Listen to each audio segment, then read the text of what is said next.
আসসালামু আলাইকুম ওয়া রাহমাতুল্লাহি ওয়া বারাকাতুহু। প্রিয় দর্শক, আপনি কি হতাশ হয়ে গিয়েছেন?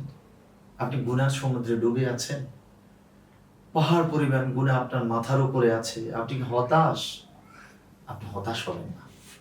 আপনি টেনশন করবেন না। আপনি চিন্তা করবেন না। রাসূল করিম সাল্লাল্লাহু আলাইহি ওয়াসাল্লাম আপনাকে গুনাহ থেকে মুক্তির জন্য চমৎকার বার্তা দিয়ে গিয়েছেন।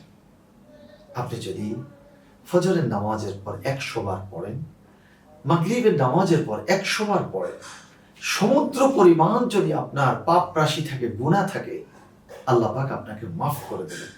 ছোট্ট একটি আমল, শুধুমাত্র সুবহানাল্লাহি ওয়া বিহামদিহি, সুবহানাল্লাহি ওয়া বিহামদিহি, সুবহানাল্লাহি ওয়া বিহামদিহি।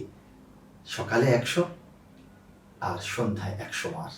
সারাদিনে মাত্র ২৪ ঘন্টায় ২০০ বার পড়লেন, আর আপনার যত গুনাহ আছে, সমুদ্র পরিমাণ গুনাহ থাকলেও আল্লাহ পাক তা আপনাকে মাফ করে দেবেন। সুবহান